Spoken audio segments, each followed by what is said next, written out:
जब तक हम दुख से भागते रहेंगे तब तक दुख हमारा पीछा नहीं छोड़ेगा, और जिस दिन पलट कर खड़े हो गए दुख से निपटने के लिए तो दुख तुम्हें छू नहीं सकेगा। बस इतनी हिम्मत रखनी है।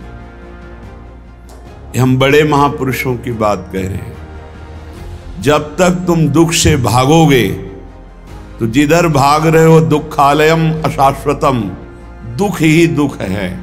और जब पलट कर खड़े हो जाओगे कि देखता हूं ये दुख मुझे कितना रौंदता है, अब मैं हरि शरण में होकर हर दुख सहूंगा, तो इसका नामो निशान मिट जाएगा। दुख का नामो निशान मिट जाएगा और आनंद महासुख में डूब जाओगे। पर लौटकर दुख की तरफ खड़ा होना बहुत कठिन है। दुख से पिंड छुटाकर भागने के लिए सब भाग रहे हैं, लेकिन दुख की ही तरफ भाग रहे हैं। दुखालयम अशाश्वतम, ये दुर्लभ बात है। पर इसके लिए कमर कसना होगा कि हमें चाहे जितना दुख पड़े हम उस दुख को सहेंगे। संसार की तरफ जाने वाले को दुख ही दुख है, पर प्रभु की तरफ चलने वाले को थोड़ा दुख है। जैसे ऑपरेशन में कष्ट ही कष्ट है, पर इंजेक्शन शून्य का लगाकर बेहोशी का लगा के थोड़ा बस कष्ट है, फिर आप भूल जाएंगे। ऐसे ही थोड़ा जब तक तुम्हें होश है देह का तब तक ये कष्ट है। जहां आपके अंदर प्रेम का इंजेक्शन लगा फिर हर कष्ट सुखप्रद दिखाई देता है। धन्य है महापुरुषों का जीवन। जब उनके चरित्रों को पढ़ो तो हृदय विदीर्ण होता है कि कैसा समर्पण। श्री तुकाराम जी के महाराज के कितना भारी कष्ट सहते हुए वो कितनी उच्च कोटि की दशा को प्राप्त हुए। हम इसीलिए कहते हैं कि कष्ट के बचने के लिए बचाव पक्ष में होकर जब आप संसार की तरफ भागोगे तो दुख तुम्हें छोड़ेगा नहीं, रौंद देगा। और जब तुम मुड़कर खड़े हो जाओ, आओ तुम्हें जितना देना है देख लो, कितना दुख दोगे, वो अपने आप दुख सुख के रूप में बदल जाएगा। ये लिख लो दिमाग में, डरना नहीं है। श्री तुकाराम जी से किसी ने पूछा, वैसे आत्मचरित्र वर्णन करना महापुरुषों के लिए बड़ा कठिन होता है, अपनी प्रशंसा या अपने चरित्र, पर जब उनके जन्म पूछते हैं तो करुणा करके वो बताने लगते हैं। तुकाराम महाराज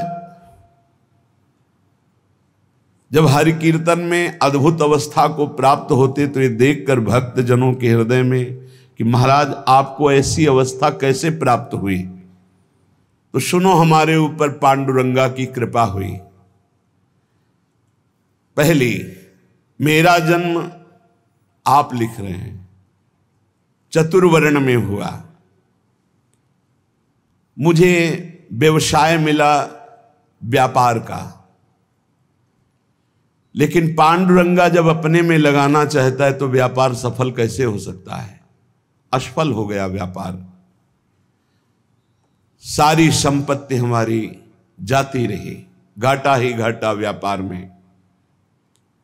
हमारे कुल से विट्ठल भगवान की उपासना होती रही, कुल में परंपरा चली आ रही थी कि हमारे कुलदेव पांडुरंगा विट्ठल भगवान। ध्यान से सुनना, चतुर्वर्ण में हमारा जन्म हुआ, व्यापार किया गया, व्यापार में घाटा ही घाटा। ऐसी परिस्थिति आई, माता पिता का स्वर्गवास हो गया, बहुत दुख मिला, न खाने को न व्यापार चला, माता पिता ऊपर से पधार गए, अकाल पड़ गया।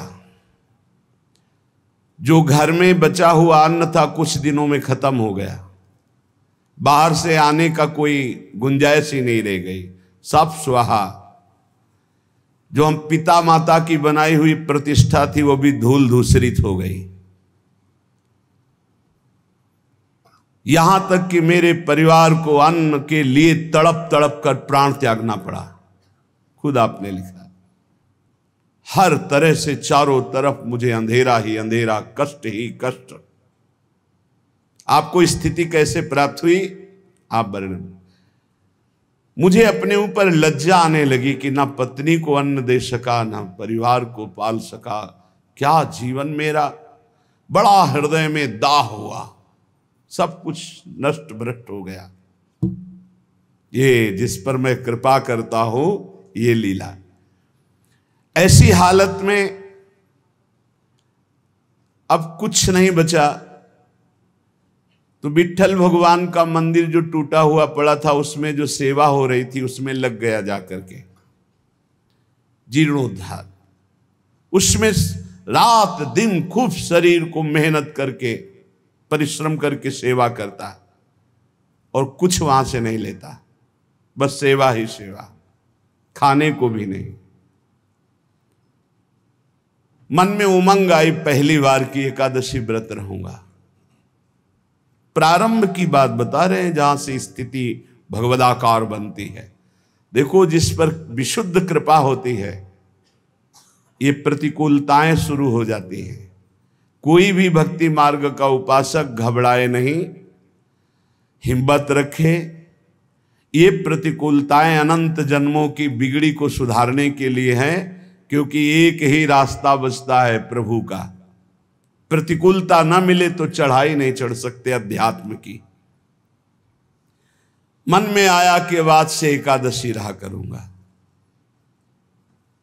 अब एकादशी तो है ही, क्योंकि कुछ घर में है ही नहीं, तो एकादशी व्रत रहने का।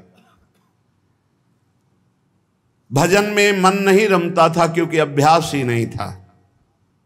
देख लीजिए, इतने बड़े महापुरुष जो सदेह विमान में बैठकर भगवत धाम गए। आप लोग चिंता मत करें, आप लोग जो कहते हैं मेरा मन भजन में नहीं लगता, तो कुछ तो लगता है।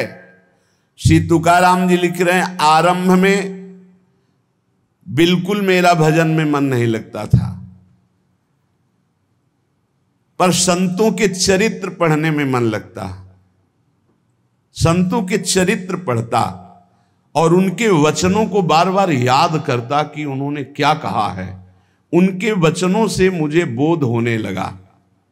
संत वचनों पर विश्वास, संत वचनों का महत्व और उनके वचनों का बार बार मनन बहुत सुंदर साधन है। बिल्कुल उत्तम अवस्था प्राप्त करने के लिए ऐसे ही साधक को कर। संत चरित्र, भक्त चरित्र पढ़ने में बड़ा मन लगता है।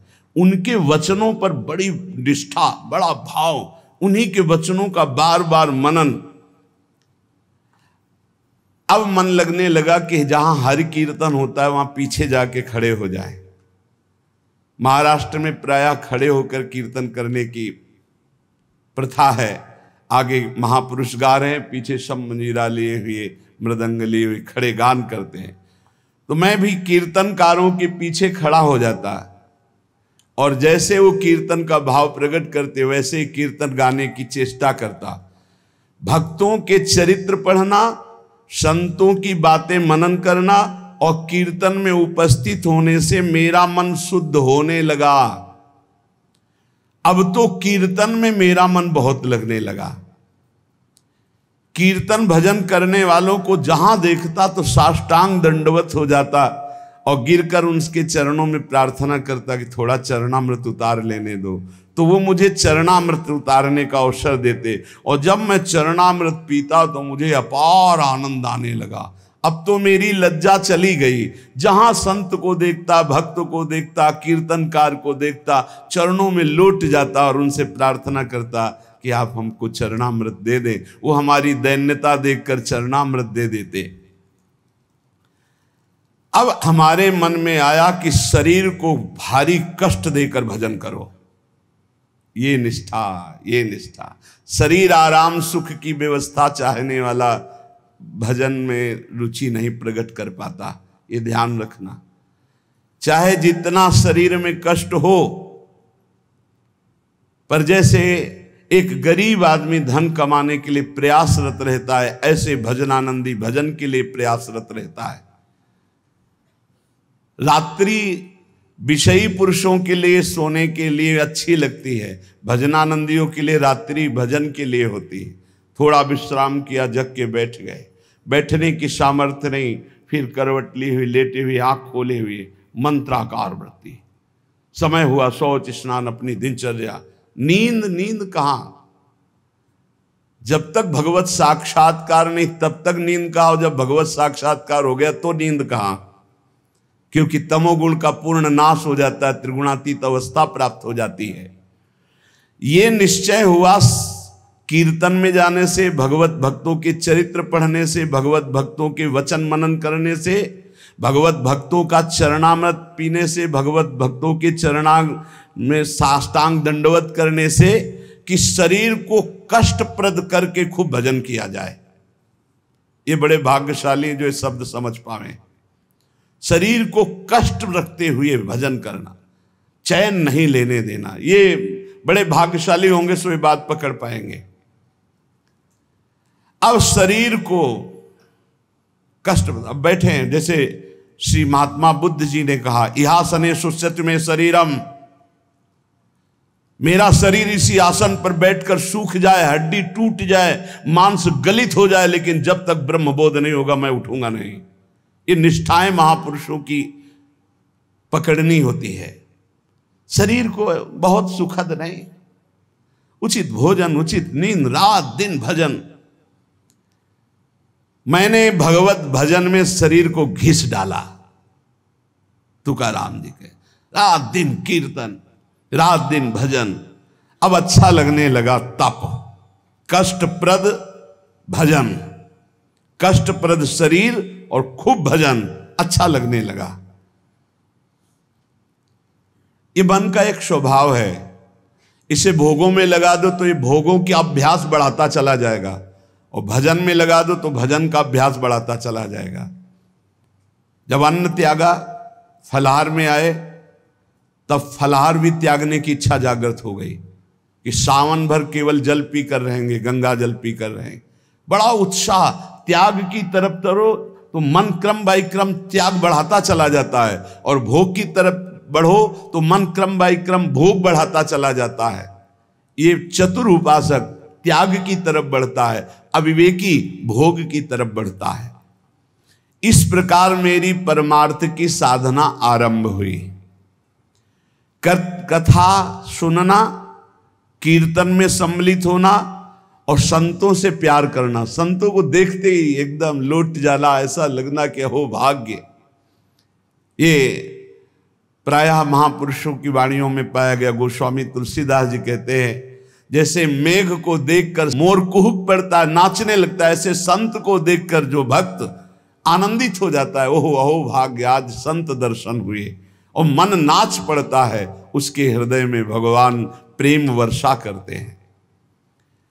हमारा चित्त बस दो ही जगह लगने लगा, कथा कीर्तन और संत जन।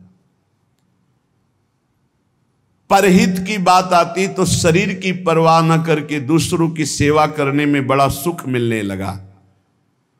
मेरी अवस्था देख करके जो मेरे स्वजन हैं उनको अच्छा नहीं लगा। नहीं लगेगा अच्छा? एक एक बात बैठा लो। कई लोग शिकायत करते हैं, परिवार के लोग हमसे ठीक से बात नहीं करते, हमारा उपहास करते हैं। आपका क्या, बड़े महापुरुषों का किया।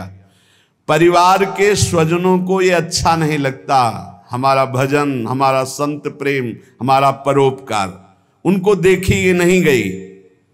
भाई बंद, स्त्री, ये सब हमारा जो ये भाव है इसके विरुद्ध करने लगे। ग्रह प्रपंच में आसक्त जन मेरे भाव का विरोध करने लगे, मुझे निषेध करने लगे। संत दर्शन, संत सेवा, कीर्तन, भगवत कथा, ये स्वयं उनके वचन हैं। मैंने अपने हृदय में निश्चय कर लिया था, कठोर हृदय बना लिया था, हर दुख सहूंगा पर अब पांडुरंगा को नहीं छोड़ूंगा, अब विट्ठल को नहीं छोड़ सकता। किसी की कोई भी परवाह ना करके, घर परिवार के लोग इतना प्रपंच किए, मैं किसी की बात नहीं सुनता। पकड़ो बात, बिल्कुल ये शोधी हुई बात इसीलिए सुना रहा हूं कि प्रायः हर भक्त के जीवन में ऐसा ही होता है जो सच्चाई से चलता है। घर प्रपंच की बातें मेरे को बहुत सुनाई गई, बड़ा विरोध किया गया, पर मैंने निश्चय कर लिया, हृदय कठोर बना लिया, इस जन्म में अब भगवान को नहीं छोड़ूंगा। फिर मेरे मन में आया कि जड़ मूल से इस प्रपंच को उखाड़ फेंकूंगा। अब तो जब हमारे परिवार के जन हमारा विरोध करते तो मैं ना देखता ना उनकी बात सुनता और जोर जोर से कीर्तन करता। करो विरोध, कितना करोगे? राम कृष्ण हरि जय, राम कृष्ण हरि जय, विठ्ठल जय विठ्ठल। अब वो निंदा करें, वो उपहास करें, वो भगवत कीर्तन कर रहे, जड़ से उखाड़ फेंकूंगा इस प्रपंच को।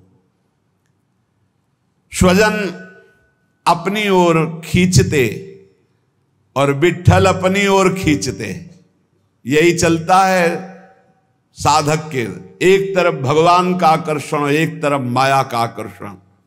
पर हमने भगवान की तरफ, परमार्थ की तरफ कदम जोर से बढ़ाए। अब साधक का यहां निर्णय है कि तुम माया के आकर्षण में जाते हो या प्रभु के आकर्षण में। लोग बार बार हमसे कहते कि तुम प्रवृत्ति मार्ग में हो, गृहस्थ धर्म में हो, तुम्हें ऐसा नहीं करना चाहिए। मैंने किसी की नहीं सुनी। अब इस जन्म में मुझे भगवत प्राप्ति करनी है, तुम्हारे किसी के उपदेश हमारे दृढ़ निश्चय को नहीं बदल सकते। इतनी खींचातानी जीवन में उपस्थित हो गई कि सत्य की पहचान के लिए मुझे मन को समझाना पड़ा कि तू मेरा साथ दे दे।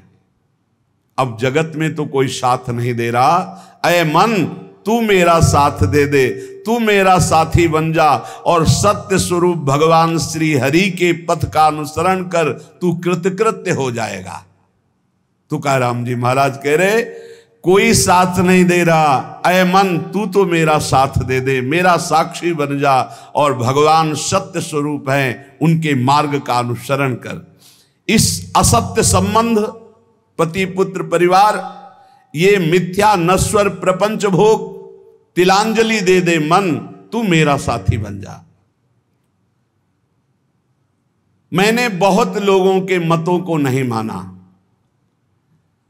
मेरे हृदय में नित्य और अनित्य का विवेक जागृत हो चुका था, इसलिए मैंने सत्य को पकड़ा। केवल भगवान का मार्ग ही सत्य है, न ये संबंध सत्य है, न ये संसार सत्य है। इस प्रकार जब मैंने श्री हरि चरण प्राप्ति के लिए दृढ़ निश्चय कर लिया, तो उसी समय भगवान मेरे सदगुरु के रूप में पधारे। श्री बाबा चैतन्य ने मेरे हृदय देश में प्रकाशित होकर के श्री राम कृष्ण हरि इसका उपदेश किया। वही कीर्तन करते थे, पर वही गुरुदेव आकर हृदय में उपदेश किए, जिसे कहते हैं स्वप्नादेश। उपदेश किया कि अब तुम श्री राम कृष्ण हरि ही कहो। मैंने अब दृढ़ विश्वास कर लिया कि जो जप रहा था वो गुरुदेव ने दे दिया, अब तो किसी भी तरह मैं इसे नहीं छोड़ सकता। विश्वास चित्त में धार लिया कि मेरा भोजन भी राम कृष्ण हरि, मेरी प्यास भी राम कृष्ण हरि, मेरे प्राण भी राम कृष्ण हरि, मेरा सर्वस्व राम कृष्ण हरि। निश्चय कर लिया, बड़ा सहारा मिल गया। पहले जपते थे, वही जब गुरु ने दिया तो बड़ा सहारा मिल गया, परिपक्व हो गया।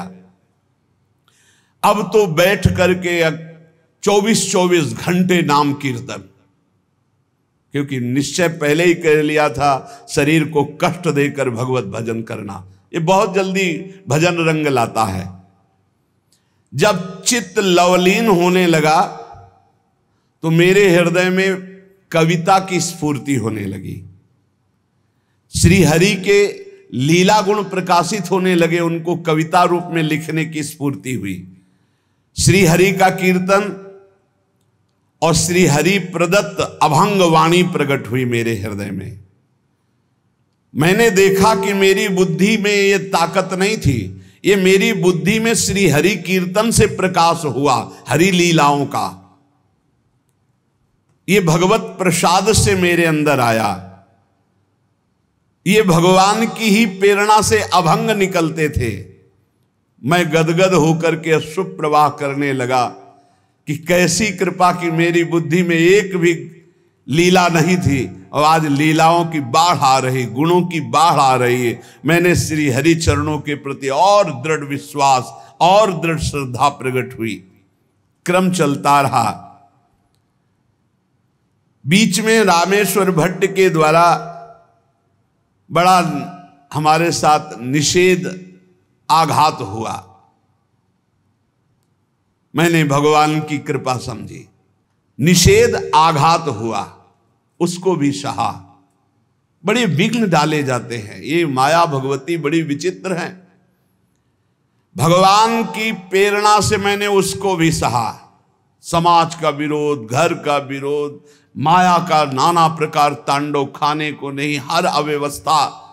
चलो भजन, यहां जरा सा कामना पूर्ति नहीं होती, बोले अश्रद्धा हो गई भगवान में। ये कोई भगत है? भगवान ही हमारे प्रीतम हैं, उन्हीं को प्रसन्न करना है। इसलिए नाम कीर्तन और सुंदर कवित्व रचना करके उनको सुनाता। जब मैं ऐसा करता तो बहुत लोगों ने मुझे अनुचित ठहराया। इन बातों को बहुत पकड़ना है, हिम्मत से चलना है। बहुत लोग विरोध करने लगे। जो मेरी लिखी हुई वाणी थी, बड़ा विरोध होने लगा। इस विरोध से मेरा चित्त यूं दुखी हुआ कि हे हरि, आप प्रेरित करते हो, सो मैं लिखता हूं, सो मैं गाता हूं, फिर ये विरोध क्यों? जब मुझे लगा कि मेरे हरि ही नहीं चाहते हैं, तो जितने अभंग रचना की थी सबको लेकर के इंद्रयाणी नदी के दह में जाके डुबो दिया। विरोध कर रहे थे। भगवान के द्वार पर जाकर के, विट्ठल भगवान के द्वार पे न खाना न पीना, उदास बैठ गया। आप तो ही वाणी प्रकट करते हो, आप ही अभंग लिखाते हो, फिर इतना विरोध करवा दिया, जाके इंद्रायणी में डुबो दिया बाड़ी जी को। अब दर्शन करने वाले तो दर्शन करके चले जाते, ठाकुर जी का शयन हो जाता, फिर ठाकुर जी का मंगला प्रभात दर्शन होता, फिर ऐसे कई दिन व्यतीत हो गए, न खाना न पीना और चुपचाप द्वार पर बैठे रहना। दया आई पांडुरंगा को और साक्षात प्रकट हुए जब कोई नहीं था रात्रि में, वहीं दरवाजे पे पड़े रहते और कहा कि मेरे भक्त को ये सहना पड़ता है, तुम मेरे प्रिय हो, मैं ये देखना चाहता हूं तुम कितना सह सकते हो। तुमने सहा, तुम्हारी वाणी जल में नहीं डूबी है, वो मेरी गोद में रखी हुई है। तुमने जल में डाला था, मैंने उसे गोद में लिया है। देखो सारे अभंग ज्यों की त्यों ऐसे मेरे पास है।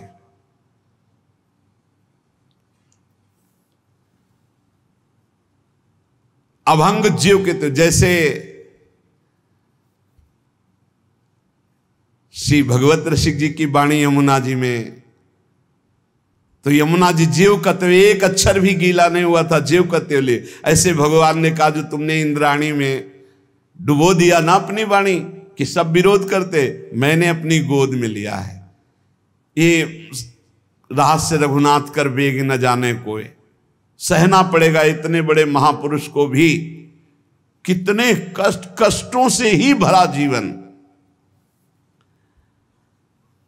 तुकाराम जी भगवान का सगुण साक्षात्कार करके, भगवान से बात हुई, भगवान ने दर्शन दिया।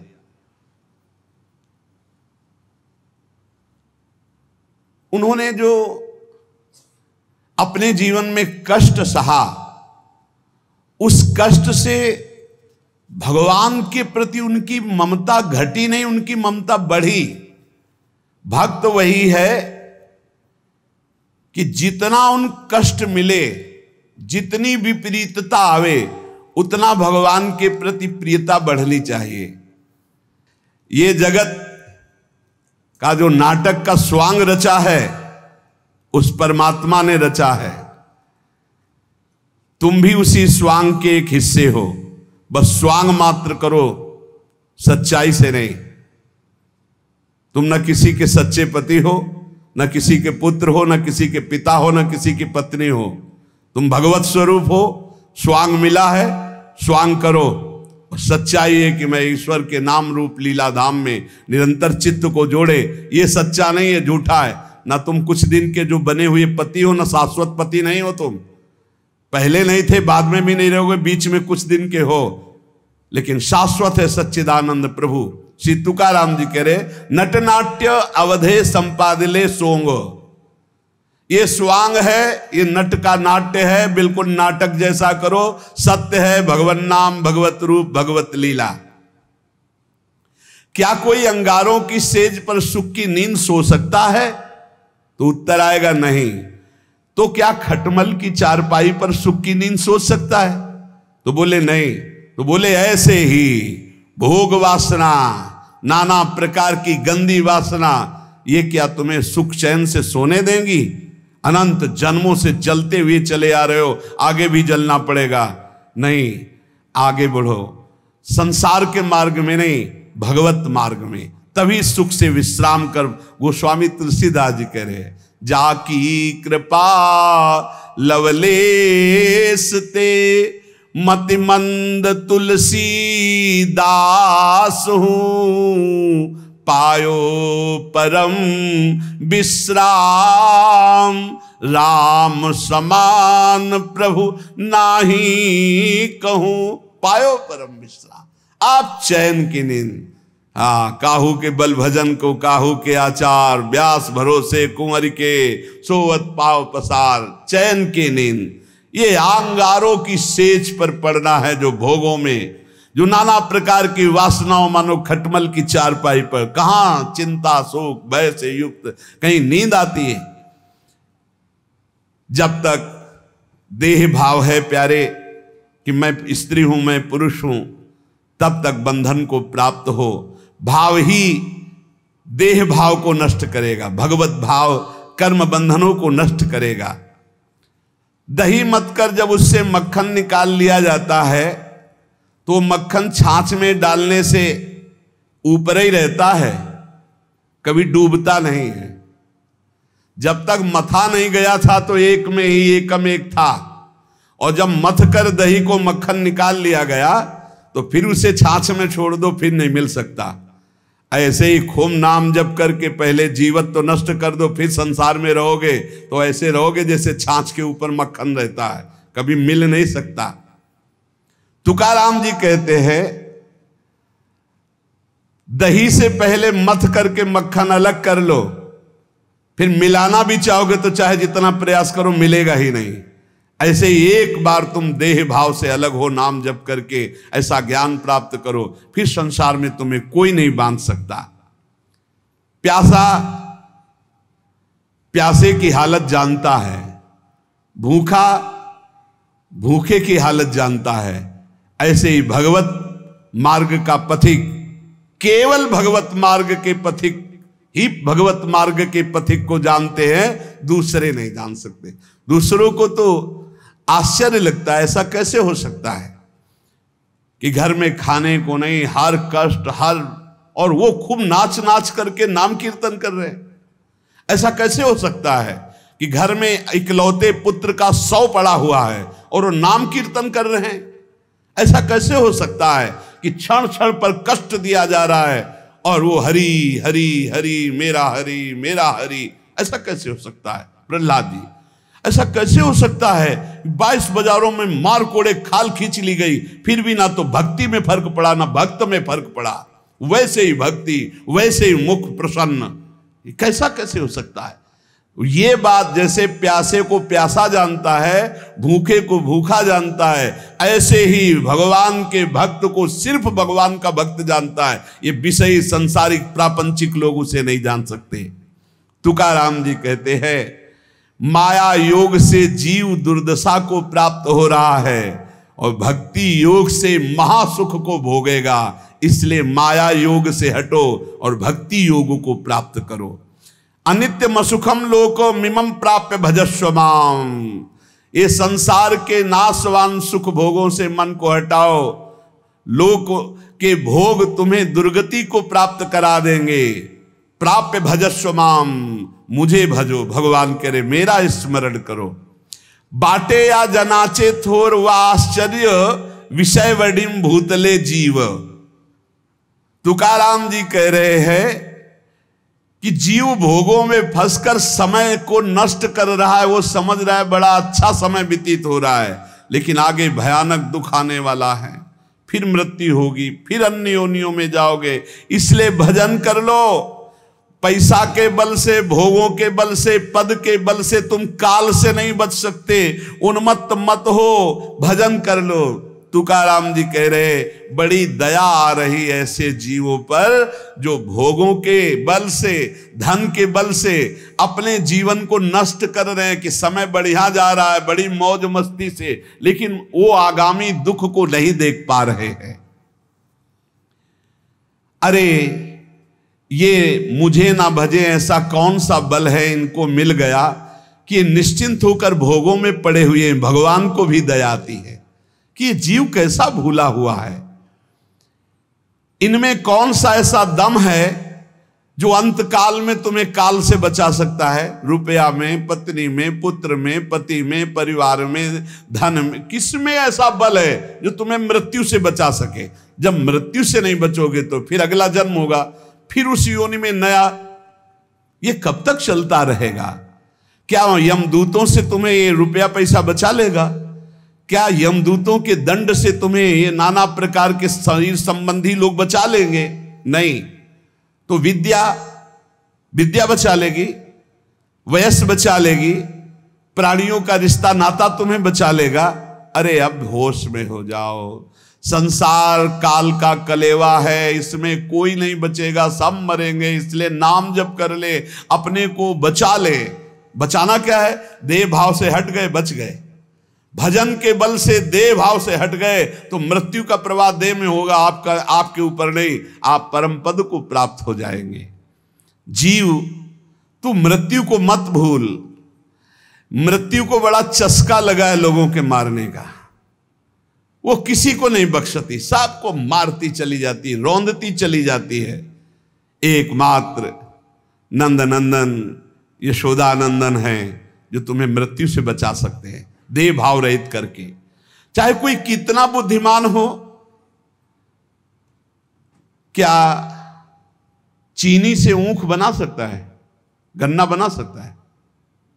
गन्ने से चीनी तो बन गई, लेकिन चीनी से गन्ना खड़ा कर सकता है फिर? कभी भी कितना भी बड़ा विज्ञानी हो, गन्ने से चीनी बन गई, गन्ने का रस फिर उबाला गया, फिर वो चीनी बनने के अधिकार में आ। पर चीनी से गन्ना बना सकता है? तो बोले नहीं। तो बोले वैसे दिमाग खर्च कर ले, तो जन्म जन्मांतर में मृत्यु के चक्कर में पड़ा हुआ है। जब तक तू भगवान का भजन नहीं करेगा तब तक तू सुख नहीं प्राप्त कर सकता। सुख सिंधु से तू प्रकट हुआ है, अब सुख सिंधु का भजन कर ले, नहीं तो तू सुख सिंधु खड़ा नहीं कर सकता संसार में। मकान बना के करोड़ों अरबों रुपया जमा करके नाना प्रकार, जैसे चीनी से फिर ऊख नहीं बनाया जा सकता, ऐसे तू लाख उपाय कर ले अपनी बुद्धि से। इस दुखालय संसार में तू है सुख स्वरूप, लेकिन तू सुख नहीं पा सकता बिना सुख सिंधु का भजन के। गर्भवास में तूने वादा किया था कि हर जीव वादा करता है, एक बार मुझे यहां से निकाल दो, मैं भजन करके भगवान को प्राप्त करूंगा। अरे उस वादे को भूल गया। भगवान शेषनाग भी अपनी 2000 जिह्वा से जिनका नाम गुणगान करते हैं, वेद भी जिनका नेति ने, उनसे वादा किया था तूने कि एक बार गर्भ से बाहर कर दो, मैं तुम्हारा भजन करूंगा। बौरा गया, इस माया में आके फिर बौरा गया। अपनी जिह्वा से व्यर्थ की बातें करके, दिमाग से नाना प्रकार के प्रपंच का चिंतन करके फिर फंस गया चक्कर में, वो वादा भूल करके। इसलिए श्री तुकाराम जी कहते जीवात्मा तू ही अपना तारक है और तू ही अपना मारक है। यदि तूने वादा निभाया और भजन किया तो अपने को तार लेगा, और यदि वादा भूलकर फिर प्रपंच के चिंतन में लगा तो अपने को मार देगा। तू अपना उद्धारक बन रे जीव, तू मुक्त है, मुक्त हो जा। सोच, ये संसार तेरे को कभी सुख नहीं दे पाया, तो अब क्या तुझे सुख देगा। इसलिए जैसे भोजन पाने से तृप्ति होती है एक एक कवल से, ऐसे एक एक नाम से संसार से वैराग्य, स्वरूप का बोध और भगवान से प्रेम होता है। इसलिए निरंतर नाम जप करो, जो हमारे जीवन का परम लाभ है। नाम, हर समय नाम जप करते रहो। जहाँ संत जन मिले दौड़ कर जाओ, चरण वंदना करो, उनके वचन सुनो। भगवत चर्चा सुनने से नाम जप में बड़ा उत्साह होता है। भजन न होई संग बिन, भजन बिना नहीं प्रेम, और भजन के बिना भगवत प्रेम नहीं हो। प्रेम के बिना इस संसार से मुक्ति नहीं, क्योंकि जब भगवत प्रेम होता है तो शरीर राग नष्ट हो जाता है। नहीं, ये बड़ा कष्टमय शरीर है। अभी भगवान कृपालु हैं, आपको कष्ट का समय नहीं है, इसलिए आप नहीं समझ पा रहे हैं। नहीं, बड़ा कष्ट करना ही है, जी नहीं सकते। बड़ी मतलब आप समझो, अगर स्थिति ना हो तो प्रतिपल कष्ट का समय है, प्रतिपल कष्ट का समय। अगर भगवान का चिंतन न हो तो क्या चिंतन है, क्या कष्ट का चिंतन है, हर समय कष्ट। तो ये क्या हमारे ऊपर ही है क्या? सब जीव को भोगना पड़ेगा। आपकी लंबी यात्रा है, हजारों जन्म बार बार ले लेकर भोगना, इसलिए ऐसे भोगों में फंस करके तुम्हें भुलावे में माया डाल रही। इसलिए हमारी प्रार्थना है, इसी जन्म में भजन करके जो कष्ट मिले सह करके मुक्त हो जाओ। बस यही जीवन का परम लाभ है। निरंतर नाम जप ही सब शास्त्रों का, सब भक्तों का है। देखो तुकाराम जी की बात सुनी कि पूरा जीवन कष्ट में, यहां तक ऐसी स्थिति आई कि अन्न के बिना पत्नी मर गई, बच्चे प्राण पोषण के लिए अन्न नहीं रहा, लेकिन भक्त ने अपनी निष्ठा नहीं तोड़ी।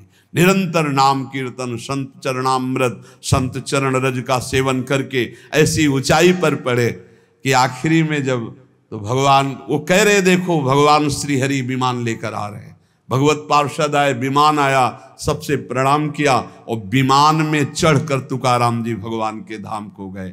भक्तों के शरीर ऐसे छूटते, उनको स्मृति ही नहीं रहती कब शरीर छूट गया, और दिव्य देह से भगवान के समीप चले जाते। यही लाभ लेने के लिए हमें जन्म मिला है। खूब नाम जप करो, किसी का बुरा मत करो, किसी की निंदा मत करो। ये सब बातें हमारे भजन से हमें विघ्न पहुंचा करके अलग कर देती। और भजन भजन यही जीवन का सार है। जितना भजन कर लो, नहीं मृत्यु नजदीक आती चली जा रही।